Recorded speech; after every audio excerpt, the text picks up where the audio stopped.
I sat there in a damn booth meant for eight, dressed up, hair done, decorations still dangling from the ceiling fan like party ghosts. Streamers, balloons, even a little sign with "Congrats, lead systems operator" printed in all caps. I'd reserved the officer's lounge for this exact night. Called ahead, brought in favors, planned it for a week. I was supposed to be surrounded by my unit, my CO, my crew, my so-called friends. But I was alone. The waitress came by for the fourth time. I gave her a tight smile. "Still waiting," I said. She gave me that soft, pitying look. I hated that look. "My name is Marissa. I'm 34 years old. I'm stationed at Elmwood Air Base, just outside Wichita Falls, Texas. I work systems operations. I don't do drama. I don't do guessing games. I earned my promotion the hard way. Late nights, busted tech, and rewrites no one else would touch." My phone buzzed again. Not a call, just a Wi-Fi ping, nothing else. I kept checking it anyway. Maybe Lynn texted. Maybe Denny ran late. Maybe someone was sick. Excuses ran through my head like static. None of them stuck. Quick note. Before we go on, tell me, which city or country are you watching from? Around 7:15, I got the notification that finally told the truth. Tagged photo, base location, time stamped. There they were, my entire unit, even the damn CO. Over at Hangar Lounge 3, across the base. Laughing, toasting, cake. Not for me. It was for Kale, retirement party. That smug bastard. Early out due to family matters, whatever that meant. I zoomed in on the photo. There was Denny. She was supposed to help me decorate this place. She'd been texting me about it all week. I looked at the time. That picture went up over an hour ago. They'd been there before I even showed up. I wasn't forgotten. I was cut out. They had to know. They saw the calendar invite, the group chat reminders, the stupid printed sign I hung up. This wasn't a miscommunication. This was a message. The waitress came back again. "Still waiting?" I looked at her. "No," I said. "Check, please." I ripped the banner down myself, tossed it into the trash on my way out. The ceiling fan kept spinning. Streamers twisted in the air behind me like they didn't know the party was dead. I stepped out into the parking lot just as the rain started. Cold and sharp, like it had been waiting for the right moment to fall. The decorations still hung inside, soaked in silence and fluorescent light. They looked stupid now. Sagging paper, limp balloons, tape peeling off the doorframe. I was halfway to my car when my phone finally buzzed. It lit up like a slot machine. 67 missed calls, all from Comm Division. I swiped and answered before it could ring again. "Marissa, Jesus Christ, and we've been trying you all day," the guy on the other end said. No intro, no pleasantries. I recognized his voice. Thompson, mid-level tech lead. Nervous type? My ringer was off. "What's going on?" Emergency diagnostics flagged a full shutdown in the autonomous flight sim modules. All three backups are reporting hard faults. The control cores failed mid-sequence. That yanked me upright. "That's not possible. Mine passed the final review last week." "Yeah, not yours. These were the new ones. Kale's batch." Of course they were. I unlocked the car and got in, rain tapping hard on the roof. "We need you in here now," Thompson said. "You're the only one who might have a clean version we can test before tomorrow's trials. Command's losing it." "I'm on my way." I peeled out of the lot, windshield wipers barely keeping up. I didn't feel mad yet, just sharp, focused. As I turned onto the main road toward HQ, Denny popped into my head. She'd help me prep for the promotion board, practice the interview questions with me 3 nights in a row. She'd been the one who picked out the decorations, said the colors matched my energy. She'd also been smiling in that party photo with her arm around Kale. I floored it through the gate. HQ was already packed when I pulled in. Blackout SUVs and unmarked sedans. One had a joint ops tag on the plate. This wasn't a tech hiccup. This was high-level threat response. Inside, everything smelled like burned coffee and panic. The tech bay was lit up like a Vegas strip, every console active, every screen screaming. Thompson waved me over. "You've got a clean version of the core modules?" "I do, archived with 6 complete test runs." "Thank God. Pull it up. We've got less than 10 hours before flight trials, and Command already asked about failover options." I handed him my external drive. "This isn't just a glitch," I said. "Kale rushed those protocols. He bypassed half the loop integrity checks. I warned him 2 months ago." Thompson just nodded like his head was trying to roll off. I walked toward the diagnostics bay. No one made eye contact. They knew who built the working version and who hadn't. While you're listening, let me know. How's your day going, and where are you joining from? I scanned the data feeds coming through the big screen. It was worse than they let on. Fault cascades, random throttle spikes, critical failure at loop iteration 4. If this had gone live, we'd be picking wreckage out of the canyon, one of the engineers whispered behind me. I caught the name Kale and the word screwed. Damn right he was. Then I saw the red folder on the table. Flight Sim Trial, Lead Systems Operator. Alt version. My name wasn't on it. Of course it wasn't. I plugged in my drive and uploaded the real version. The logs didn't lie. Clean runs, stable output, validated protocols, no corner cutting. I looked around once and asked, loud enough for the room to hear, "Anyone seen Major Lin?" "Situation room," someone called back. I walked straight past the front desk and down the hall.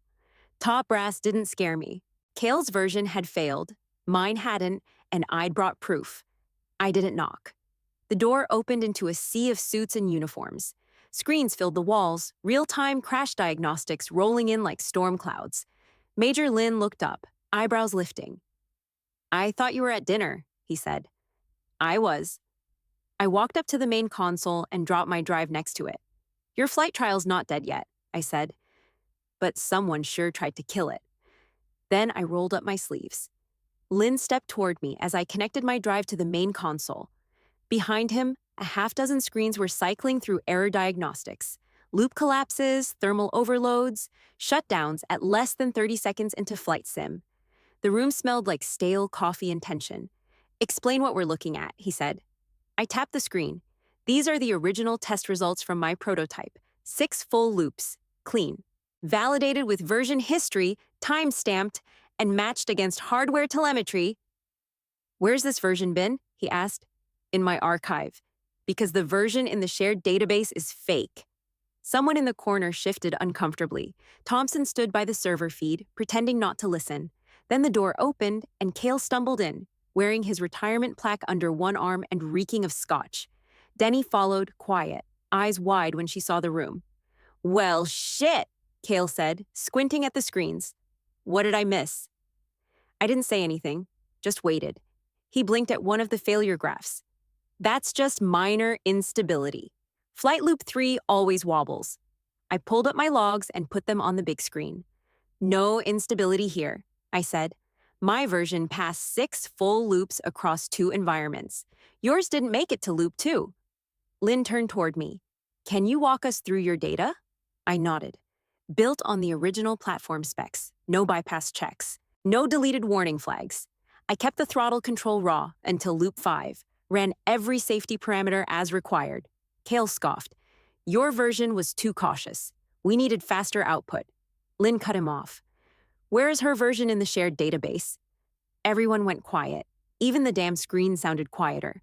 I pulled up the shared drive and typed in the directory path. Empty. I tried again with the backup mirror. Same result, except one file. It had the same name, same date. But when I opened it, the code was altered. My timestamp stripped. Author tag blank. Test results sliced short. Lin's jaw clenched. "Who uploaded that?" I pointed at the metadata. "Posted under Kale's login, 36 hours ago, right after the last committee meeting." Kale threw up a hand. "Whoa, hold on. That wasn't me. Someone probably just—" "Don't," I said. "Don't insult my intelligence." I plugged in my external drive and let it load.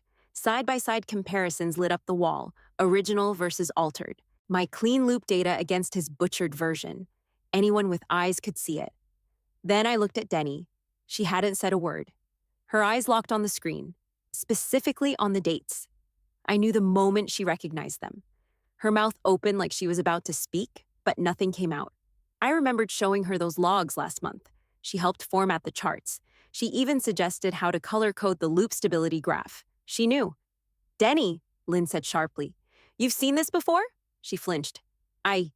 Yeah, I thought it was the finalized draft. You didn't think to ask why my name vanished from my own code?" I cut in.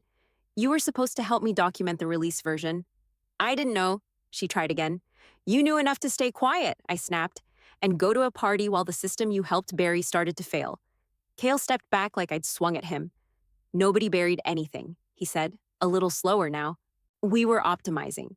You were shortcutting, I said, and covering your ass with a fake file that nearly crashed a flight test. One of the suits in the corner finally spoke up. Major Lin, we'll need to freeze all further development until this is reviewed. Immediately. Agreed, Lin said. He turned to me. Your version is going in for full review at 0700. You'll walk us through every step. I'll be here, I said. Kale stood there, holding that dumb plaque like it could shield him. Denny looked like she wanted to crawl through the floor. No one moved for a long second.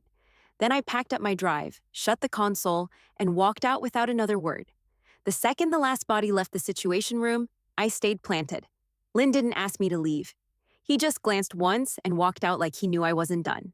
I waited, counted 30 slow seconds. Then I crossed the floor to the corner desk. I'd seen Denny over there earlier, tense, fidgety. She'd slipped something into the bottom drawer when the screens first lit up. She didn't think anyone caught it. She was wrong. I knelt, slid it open, and there it was, a manila folder tucked beneath an old protocol binder. No label on the outside, just plain tan paper. Inside were 10 printed pages, flight sim loop data, my exact format. Color-coded charts, same stability logs I'd built 2 months ago, down to the decimal, only they didn't have my name. In the author box, someone had typed Lieutenant Kale H. Rowan. The top header said, Alt Sim Draft. Final authority approval pending. I held the page up to the ceiling light. The ink was fresh enough to smear. The forgery was clean, way too clean. This wasn't sloppy panic. This was premeditated. Someone had intentionally erased me from my own work and dressed it up to sell as his.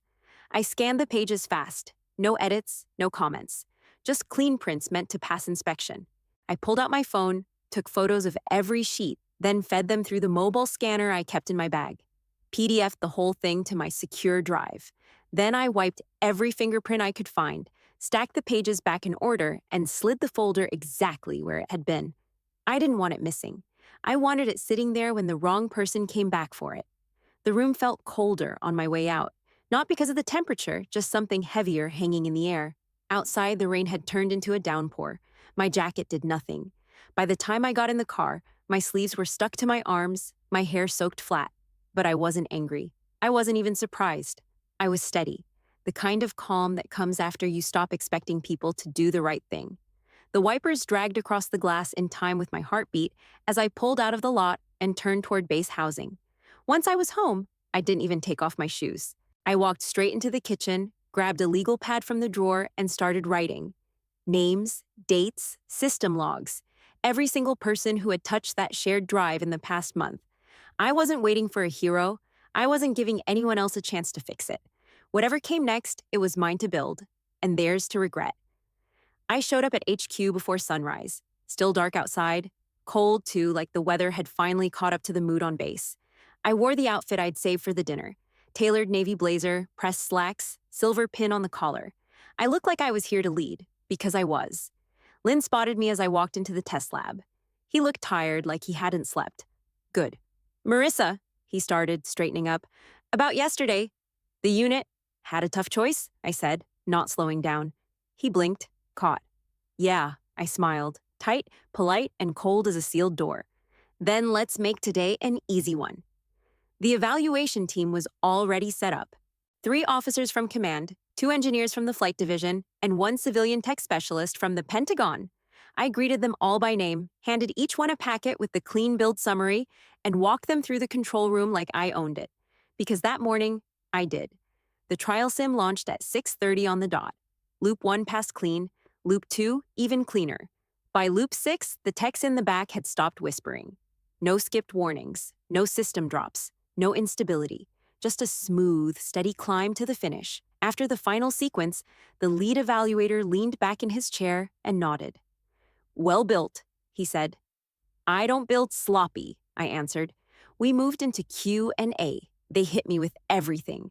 Telemetry balance, system risk mitigation, compatibility with the old AI cores. I answered each one without blinking. No fluff, no second guesses. I tested this damn system in my sleep. When it was done, they thanked me. One even shook my hand. The officers' lounge was set up with champagne when we came back. Same room, same lights, same worn-down leather couches. But this time, people stood when I walked in. Someone handed me a glass. I didn't take it. Kale was already at the bar, slumped against the counter like he hadn't figured out the game was over. His tie was crooked, hair still wet. He walked over with a weak smile. I was thinking maybe there's a way to combine our systems. A hybrid approach might soften the edge of yours, get a faster ramp up time. No, he blinked. Just hear me out. Your version failed. Mine didn't. There is no mix. Your shortcut broke the system. That's not an ingredient. It's a contaminant. He didn't argue, just shut up and stepped back. Denny stood near the far end of the room. She looked smaller than usual. Hands folded, not touching anything, eyes bouncing between me and the floor. She kept trying to catch my eye. I gave her nothing. She didn't deserve a glance. For the rest of that week, I showed up early, stayed late, answered questions, smiled in meetings. I ran diagnostics, reviewed logs, prepped briefings for people who didn't deserve them. I played nice, I played smart, I pretended like nothing had happened, like I hadn't been erased, like my work hadn't been stolen, like the party hadn't gone on without me, because nothing unsettles people more than calm from the person they tried to bury.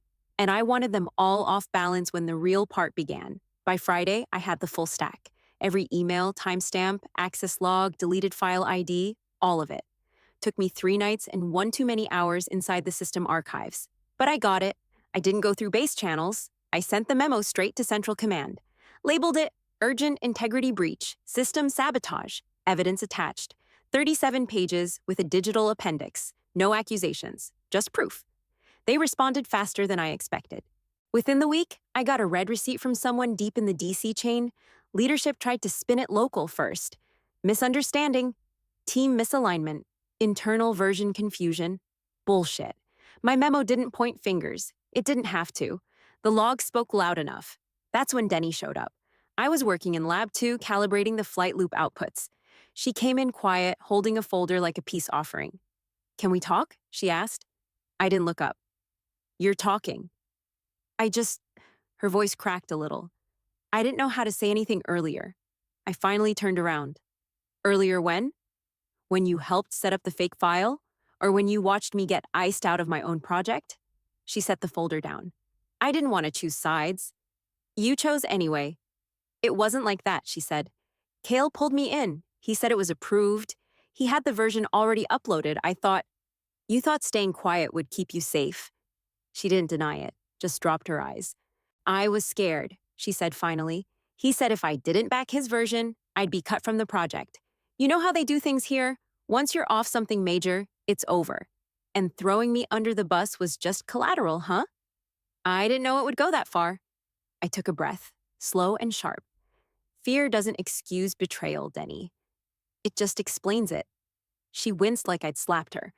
I wasn't trying to hurt you, she said. You did. She nodded, then turned and walked out. Didn't say goodbye, just left. I didn't follow. Weeks passed. Command went quiet, but I knew better. Silence meant they were planning. Then one morning, I got the call. Command review, room 3C, 1 hour. I walked in with a fresh binder under my arm and my system badge clipped high. No nerves, just readiness. 5 officers sat waiting. No small talk. One motion for me to begin. I opened the binder. I'm proposing the creation of a systems integrity division, independent from base-level oversight. Direct pipeline to command, small team, selective access, full audit power over all autonomous protocols. They flipped through the binder as I spoke. It prevents what happened here from repeating. Sabotage, manipulation, data laundering. We stop it at the gate, not after the crash. The room went still. One of them looked up. Who altered your files? I have the list, I said. Every login tied to the incident, but I'm not submitting names today. He narrowed his eyes. Why not? Because you don't need scapegoats. You need a firewall. He stared for a beat, then nodded. Another leaned forward. And you'd lead this team? I designed the foundation already. It's ready to deploy in 60 days. They looked at each other, exchanged nods. Proposal approved, the lead officer said. Effective immediately. You'll head the integrity division. Report directly to Central. I didn't thank them. I didn't smile. I just nodded once. I walked out of that room with a new title, a new mandate, and every person who'd underestimated me now sitting beneath my chain of command. No revenge speech, no victory lap, just a new structure, one I controlled. They held the base-wide assembly in Hangar 1. Folding chairs, giant projector, every rank accounted for. The brass didn't waste time. Effective immediately, one of the command officers announced, "A new Systems Integrity Division has been created under Central Command jurisdiction." Cayley, sitting 2 rows up, leaned back like he already knew what was coming. His smirk made my stomach tighten, but I didn't flinch. The officer continued, "The division will have direct access to all autonomous protocols and system development projects. No exceptions. All verification processes will now be routed through its lead." That's when they said my name. Major Marissa Greer. My new title hit the room like a dropped wrench. I stood, didn't smile, just stepped forward and took the mic. "My division's goal is simple," I said. "No more shortcuts, no more buried flags, no more personal favors masking as progress." I scanned the crowd, the familiar, the fake, the ones who looked anywhere but at me. "Starting next month," I said, "every officer, regardless of rank, will complete a full-scope system lab rotation. If you're contributing to flight protocol, you're getting your hands dirty. 1 week, every 30 days. That includes command staff." Kale's smirk vanished. He straightened up like he'd been slapped. Behind him, Denny stiffened, like she was waiting to see if I'd look her way. I didn't. Quinn, one of Kale's old allies from Tech Ops, immediately started whispering to the guy next to him.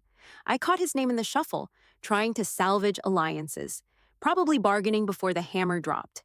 Didn't matter. Structure didn't care about whispers. It outlived them.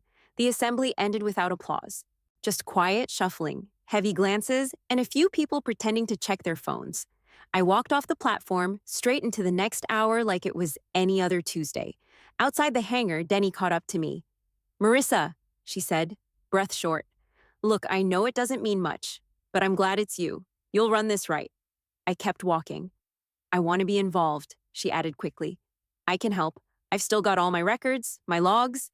"Good," I said, stopping just long enough to look her in the eye. "Bring them tomorrow, 8 sharp. No excuses." She blinked. "Tomorrow? You said you want to help. That means showing up, not talking." She nodded fast, then turned and walked off like she was afraid I might change my mind. That night, I went back to the officers' lounge. Same booth, same table. But this time, no decorations, no fake invitations, no waiting. I ordered dinner and a glass of wine. No celebration, just peace. The waitress came by. "Special occasion?" she asked, half smiling. I looked around, then back at her. "Yeah," I said. "New assignment." She nodded and walked off. No speeches, no toasts, no crowd. Just me, exactly how I wanted it. My new office sat dead center on the second floor of the systems building. Glass walls, clean desk, full view of every lab hallway. I didn't ask for the view. Command picked the spot. It worked. Nobody slacked off when they knew I could see them. People started double-checking their own logs, running diagnostics twice. Some transferred out completely. No announcements, no send-offs. Just quiet desk cleanups and sudden relocation orders. Fine by me. I didn't want passengers. I reviewed daily progress reports like clockwork, flagged inconsistencies, scheduled surprise audits. And every time I found a shortcut buried in the code, someone's name got added to the list. No threats, just structure. Kale's lab rotation came up on week 3. He failed his first protocol rebuild, blamed outdated equipment, failed again the next day, said the environment variables were wrong.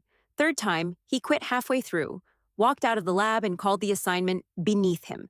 One of my junior leads sent me the footage, him tossing a clipboard onto the table and storming out. I archived it, didn't even need to respond.